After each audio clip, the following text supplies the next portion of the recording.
നിങ്ങളുടെ ഫേവറേറ്റ് സീരിയലുകൾ ടിവിയിൽ വരുന്നതിന് മുൻപേ സൺ നെക്സ്റ്റ് ആപ്പിൽ കാണാം. ഇനി എല്ലാവർക്കും മുൻപേ കാണൂ.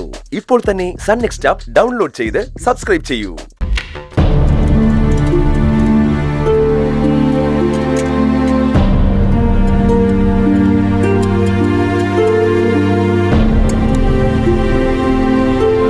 പ്രതിഭേ, ചേച്ചി, ഞാനും കൂടെ സഹായിക്കാം. എന്തെയാണെന്ന് പറഞ്ഞാൽ മതി. അയ്യോ ചേച്ചി ഇപ്പൊ ഒന്നും ചെയ്യണ്ട. ഇവിടെ എനിക്ക് ചെയ്യാനുള്ള ജോലി മാത്രമേ ഉള്ളൂ. അങ്ങനെ നീ മാത്രം ജോലി ചെയ്യുന്ന എന്തിനാ? ഇപ്പോ ഞാൻ കൂടെ ഉണ്ടല്ലോ അവിടെ. നിനക്ക് അത്യാവശ്യം റെസ്റ്റ് ഒക്കെ വേണ്ട സമയല്ലേ? അനുചേച്ചി ഇന്ന് വന്നല്ലേ ഉള്ളൂ, അതാ ഞാൻ പറഞ്ഞ. പ്രതിഭേ, ഇന്ന് മുതൽ തന്നെ ആക്റ്റീവ് ആവണം. എല്ലായിടത്തും കണ്ണെത്തിയില്ലെങ്കിൽ ഏത് ഭാഗത്തുനിന്ന് എപ്പോഴാ പണി കിട്ടുന്നെന്ന് പറയാൻ പറ്റില്ല. ചേച്ചി സോറി, അമ്മ പെട്ടെന്ന് വന്ന് പാലിൽ ഉപ്പിട്ടപ്പോ എനിക്ക് സോനയ്ക്ക് ഒന്നും ചെയ്യാൻ പറ്റിയില്ല. നിങ്ങൾക്കതിൽ ഒരു പങ്കുമില്ലെന്ന് എനിക്കറിയാം. നിങ്ങളെ കരുവാക്കിയ ഇത്തരം കലാപരിപാടികളൊക്കെ ഇനിയും ഉണ്ടാവും. ഇല്ല ചേച്ചി, ഇനി ഞാൻ അറിഞ്ഞുകൊണ്ട് മിണ്ടാതിരിക്കില്ല. ഇതുപോലെ എന്തെങ്കിലും കണ്ടാ അപ്പൊ തന്നെ ഞാനത് ചേച്ചി അറിയിക്കും. എല്ലാം നോക്കിയും കണ്ടുമൊക്കെ മതി. ഏറ്റുമുട്ടേണ്ടത് ആരോടാണെന്ന് അറിയാലോ. പിന്നെ എനിക്ക് വെക്കുന്ന കെണിയിൽ നീ വീഴാതെ നോക്കണം. ഇതുവരെ ഞാൻ ഒറ്റയ്ക്കായിരുന്നില്ലേ, ഇനിയിപ്പോ ചേച്ചിയും കൂടി ഇവിടെ ഉണ്ട് എന്നുള്ള ധൈര്യം എനിക്കുണ്ട്.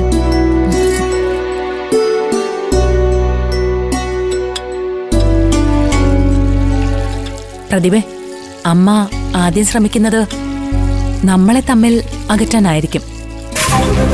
അതുകൊണ്ട് നമ്മൾ ഒറ്റക്കെട്ടാണെന്ന് അമ്മയ്ക്ക് തോന്നാതിരിക്കുന്നതായിരിക്കും നല്ലത്. ചേച്ചി പറഞ്ഞതൊക്കെ ശരിയാ. അമ്മ ഏത് നിമിഷം എന്തൊക്കെയാ ചെയ്യാന്ന് ആരെക്കൊണ്ടും പറയാൻ പറ്റില്ല. ചേച്ചിയെ ആരതി എടുത്ത് സ്വീകരിച്ചതിന്റെ തൊട്ട് പിന്നാലെയല്ലേ അമ്മ പാലിൽ ഉപ്പിട്ട് തന്നത്. എന്തെങ്കിലും ഒരു തിരിച്ചടി ഉടൻ ഉണ്ടാവുമെന്ന് ഞാൻ പ്രതീക്ഷിച്ചതാ. പക്ഷേ ഇന്ദ്രേട്ടനും കൂടെ കുടിക്കേണ്ട പാലിങ്ങനെ ചെയ്യുമെന്ന് ഞാൻ വിചാരിച്ചില്ല. എന്തായാലും അതിന്ന് ഒരു കാര്യം കൂടി എനിക്ക് മനസ്സിലായി. എന്നോട് മാത്രമല്ല, അമ്മ ഇന്ദ്രേട്ടനോട് യുദ്ധം പ്രഖ്യാപിച്ചിരിക്കുക. അതുകൂടെ നേരിടേണ്ട ഉത്തരവാദിത്തം എനിക്കുണ്ട്. നോക്കാം.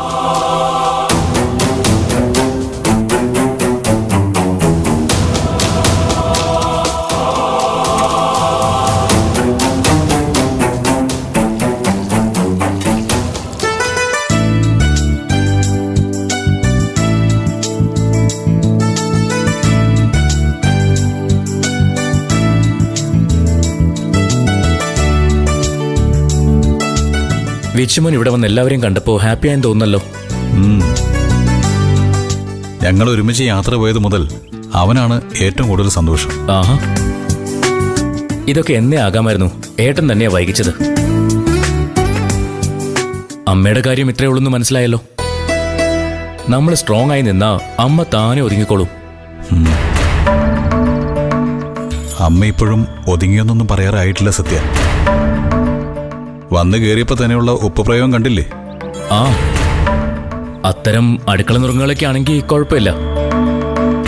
അതാവുമ്പോ എന്തെങ്കിലുമൊക്കെ ചെയ്തതിന്റെ ആത്മസംതൃപ്തി അമ്മയ്ക്ക് കിട്ടുകയും ചെയ്യും, നമ്മുടെ തടിക്ക് പിടിക്കുകയില്ല.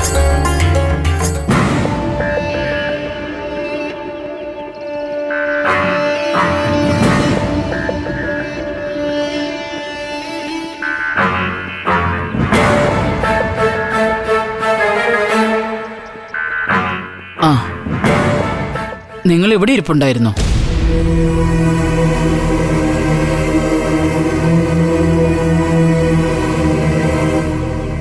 എടാ സത്യ, നീ ഇന്ന് തന്നെ മുറി ഒഴിഞ്ഞ് ഇന്ദ്രന് കൊടുത്തേക്ക്. എന്നിട്ട് നീയും നിന്റെ ഭാര്യയും ഇന്ദ്രൻ ഇപ്പൊ ഉപയോഗിക്കുന്ന ആ ചെറിയ മുറിയിലേക്ക് മാറിക്കോ. അല്ല, ഇന്ദ്രന്റെ മുറി ആയിരുന്നില്ലേ സത്യ അത്? നീ കല്യാണം കഴിച്ചപ്പോ ഇന്ദ്രന്റെ ഭാര്യ ഇവിടെ ഇല്ലാത്തോണ്ടല്ലേ നിനക്ക് ഒഴിഞ്ഞു തന്നത്. ഇപ്പൊ അവന്റെ ഭാര്യയും കുഞ്ഞും വന്ന സ്ഥിതിക്ക് അവരുടെ മുറി അവർക്ക് ഒഴിഞ്ഞു കൊടുക്കുന്നതല്ലേ മര്യാദ? അതിന് ഞാൻ ഒഴിഞ്ഞു കൊടുക്കില്ലെന്ന് പറഞ്ഞില്ലല്ലോ അമ്മേ. അത് ഇപ്പൊ തന്നെ ഒഴിഞ്ഞു കൊടുത്തേക്കാം. ഏയ്, അതിന്റെ ആവശ്യമൊന്നുമില്ല. ഞാനിപ്പോ ഉപയോഗിക്കുന്ന മുറി തന്നെ ഞങ്ങൾ അഡ്ജസ്റ്റ് ചെയ്തോളാം. നീ തൽക്കാലം മാറാനൊന്നും പോകണ്ട. അതല്ല ഏട്ടാ, ഇപ്പൊ മോനും കൂടി ഉള്ളതല്ലേ. ആ മുറിയിലാണെങ്കിൽ തീരെ സൗകര്യം കുറവാ. ഏയ്, 2 മുറിയും തമ്മിൽ അങ്ങനെ പറയത്തക്ക വ്യത്യാസമൊന്നുമില്ല. തൽക്കാലം ഇങ്ങനെ തന്നെ പോട്ടെ സത്യ. കൂടുതൽ സൗകര്യം വേണമെന്ന് തോന്നിയാൽ നമുക്ക് ആ സമയത്ത് മോളിൽ ഒരു നില കൂടെ കെട്ടാം. അതുപോലെ ആ അത് നല്ല കാര്യമാ. 3 കുടുംബം ഇപ്പൊ ഈ വീട്ടിൽ കഴിയുന്നത്. അപ്പൊ ഒരു നില കൂടി കെട്ടുന്നത് നല്ലതാ. ഇല്ലെങ്കിൽ 3 പേര് എപ്പ തല്ലി പിരിഞ്ഞൊന്ന് നോക്കിയാ മതി. എന്തായാലും ഇപ്പോ ഇന്ദ്രൻ നടത്തിയത് ഒരു ലാഭക്കച്ചവടം തന്നെയാ. അല്ല, അവളെ വീണ്ടും താലികെട്ടാൻ തീരുമാനിച്ചപ്പോ തന്നെ അനന്തമാഷ് 15 ലക്ഷം രൂപ കൊടുത്ത് സഹായിച്ചില്ലേ? ഇനി 2ാം നില കൂടി കെട്ടാനുള്ള പണം അയാള് തന്നെ തരുമായിരിക്കും അല്ലേ? എന്നാലും സച്ചി സാറിന്റെ മകളെ കെട്ടിയിരുന്നെങ്കിൽ കിട്ടുമായിരുന്ന സ്വത്തിന്റെ 10-1 പോലും ആവില്ല. അതുകൊണ്ട് കല്യാശ്ശേരി തറവാടിന്റെ ഷെയർ കൂടി ചോദിച്ചു വാങ്ങണോ ഇന്ദ്ര?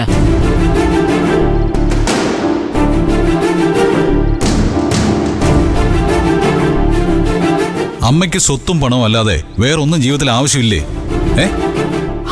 അത് കൊള്ളാലോ. നീ പറയുന്നത് കേട്ടാ നിനക്ക് കിട്ടിയ സ്വത്തും പണമൊക്കെ ഞാനാണ് വാങ്ങി സൂക്ഷിക്കുന്നതെന്ന് തോന്നുമല്ലോ. എടാ, ഇതൊന്നും എനിക്ക് വേണ്ടി പറയുന്നതല്ല.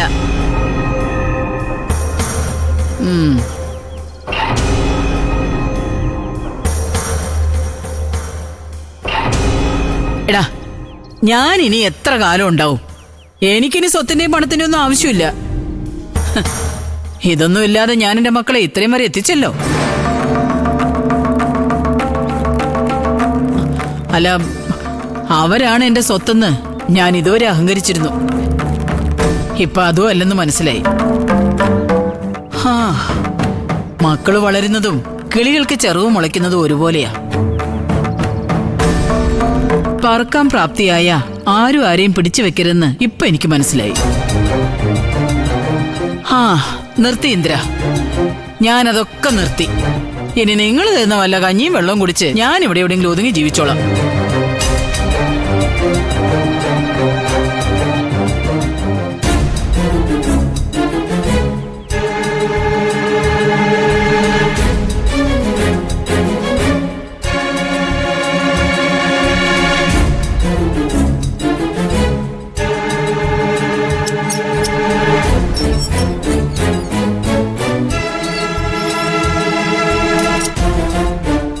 ഏട്ടാ, അമ്മ ഇങ്ങനെയൊക്കെ പറയും.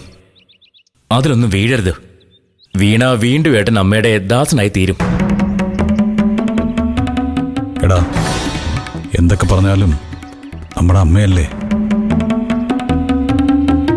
അതെ, അതുകൊണ്ടാണ് ഞാൻ പറയുന്നത്. മക്കള് നൽകുന്ന കഞ്ഞിവെള്ളം കുടിക്കാന്ന് പറയുന്ന ആള് ദാ ഇങ്ങനെ ഒരുങ്ങിക്കെട്ടി പുറത്തു പോവോ? എന്റെ ഏട്ടാ, അമ്മ ഇപ്പൊ പോകുന്നത് പോലും ഏട്ടനെ ഏടത്തെയും തകർക്കാനുള്ള പുതിയ വഴി അന്വേഷിച്ചായിരിക്കും. അതെന്നും ഏട്ടന്റെ മനസ്സിലുണ്ടാവണം.